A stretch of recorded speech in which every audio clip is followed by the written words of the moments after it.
Tekanan gue mau transfer ilmunya adalah psikologi dari penjualan itu sendiri, atau the psychology of selling. Kenapa ini penting? Karena kalau kita nggak ngerti psikologinya, kita nggak ngerti fundamentalnya. Sama kayak main basket, kita nggak ngerti pivot, kita nggak ngerti cara shoot dengan benar, pasti mainnya berantakan. Di sales juga sama, kita nggak ngerti fundamental, yaitu psikologi manusianya, pasti akan berantakan. Kita harus tahu ya apa yang ada di pikiran prospek kita waktu kita mau coba jualin. That's why psikologi itu penting. Ini gue mau kasih tahu ke kalian ya, kita sebagai manusia itu otaknya di hardwired ya, kita di setting dari bawaan alam untuk jadi manusia yang waspada. Karena zaman dari dulu kita tinggal di goa, itu kalau ada beruang kita nggak waspada, kita mati. Jadi kita sampai sekarang itu kebawa bahwa kita adalah makhluk yang waspada. Contohnya seperti kalian dapat telepon dari orang random, apa yang kalian akan pikirkan? Ini siapa? Jadi kalau kalian adalah seorang sales, kalian harus pikir, apalagi kalian yang cold call tuh, yang coba cold call, misalnya contoh kalian agen properti cari listing nih, dia pro cold call, telepon terus. Kemungkinan besar ya orang bahkan nggak angkat, karena kita adalah makhluk yang waspada. Maka dari itu, jika diangkat, 3 detik pertama itu adalah 3 detik yang paling penting di hidup kalian ya, sebagai seorang sales.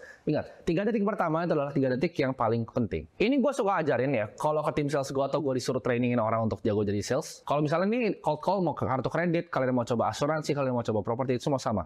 Kalau dari cold calling, kalian harus kena psikologinya di 3 detik pertama. Ya, ini gue namanya sebut sistem 3 dan 2. Jadi dalam 3 detik tadi, ini adalah 2 konsep yang menurut gue paling penting. Yaitu pertama itu adalah tonalitas dari bicara. Tonalitas itu gue akan breakdown secara detail di bawah. Dan yang kedua itu adalah kita dipersif sebagai seorang expert di bidangnya. Tapi gimana caranya bikin dalam waktu 3 detik ya kan? Halo aja udah 1,5 detik. Nah itu adalah seninya.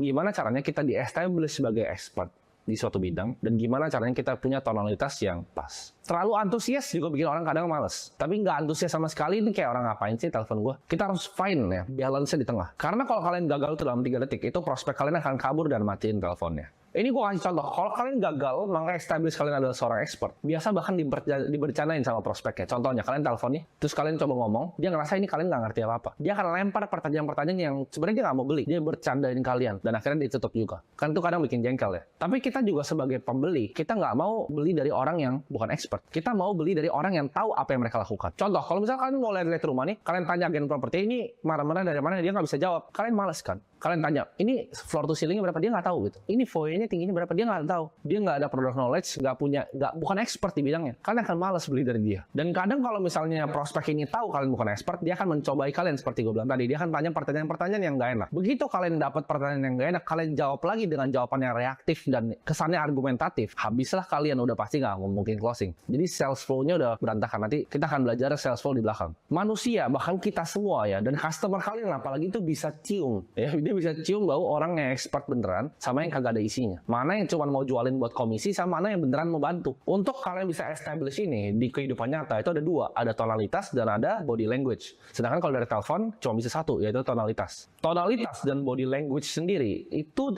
91% dari komunikasi manusia. 9% itu adalah kata-kata, dan ini di backed by science. Kalian perhatiin deh, kalau kalian pernah punya orang teman-teman mungkin yang kalian nggak gitu suka, itu bukan karena omongan ya kadang, bukan kata-kata ya, tapi cara dia ngomong ya bikin kalian nggak suka. Jadi tonalitas dan body language itu penting dalam sales. Kalau in real life, tapi kalau dari telepon ingat, yang penting tonalitas. Senjatanya cuma 1 tuh. Kalian kalau ngerti kapan naikin, kapan turunin, kapan ngerem, kapan ngegas, kapan sikat di sini, dari tonalitasnya kalian akan bisa jadi sales yang handal. Karena kita sebagai manusia, kita memang judge books by its cover. Kita memang judge sebuah buku itu dari covernya. Walaupun orang tua kita bilang jangan judge by the cover, tapi kita memang sebagai manusia kita dilahirkan begitu. Tapi menurut gua, body language itu secondary ya. Itu akan datang sendiri. Tapi tonalitas ini yang menurut gua bisa dilatih. Dan ini gua selalu latih tim sales gua. Kalau misalnya yang call dulu, zaman gua agency, kan gua jadi punya tim account eksekutif yang nelfonin klien. Itu gua latih, gua drill down kayak gila-gilaan gitu. Kalau kalian lihat waktu itu di ruko, gua ngerjainnya, wah itu gua marah-marahin terus. Karena harus bener, tonalitas itu harus benar. Maksudnya apa? Ini gue akan gambarin kalian seberapa penting tonalitas ya. Ini gue mau contohin, coba ini pakai buku ya. Ini bukunya cuma gue ngambil nggak salah sebenarnya dari sofa gue, tapi gue akan coba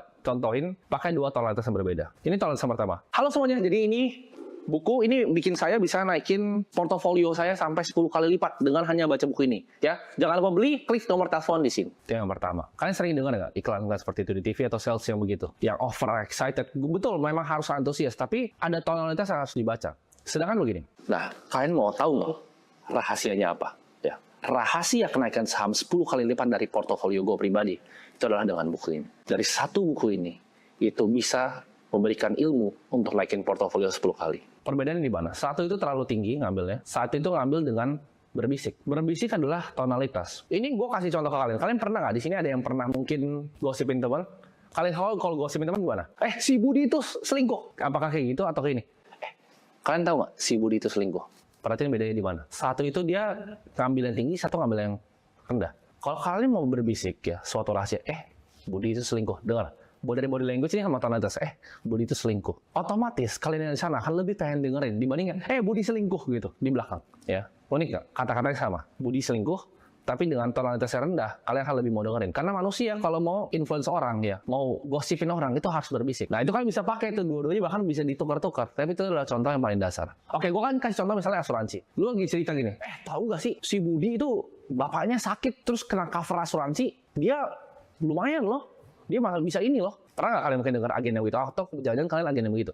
Dibanding gini, lo tau nggak sih kemarin Budi itu kemarin bapaknya sakit. Itu ratusan juta gila habisnya di rumah sakit. Tapi untung kemarin dia ada asuransi nih. Jadi ke cover semuanya. Beda nggak caranya? Itu hal yang gue pakai dari gue jualan sedotan sampai gue bikin deal sama konglomerat tonalitas. Kadang gue juga pakai yang tinggi, tapi gue tahu kapan penekanannya. Sebenarnya sama, kayak kalian pertama kali kalian datang ke sini, coba kalian buka lagi website-nya, sekolahjalanan.com. Apa yang kalian perhatiin di tulisannya? Coba kalian perhatiin tulisannya. Itu ada yang biasa aja, ada yang bold kan. Aneh kan? Kalian nggak pernah lihat kan? Itu kan nggak diajarin di sekolah, cara nulis kayak itu. Itu adalah tonalitas dalam copywriting. Jadi di buku, itu bisa dibikin tonalitas. Kalian perhatiin deh. Kalau misalnya sebuah penulis itu kasih tanda tanya di tempat-tempat yang berbeda. Itu adalah tonalitas. Tapi dengan omongan, kita bisa bikin itu jauh lebih ekstrim.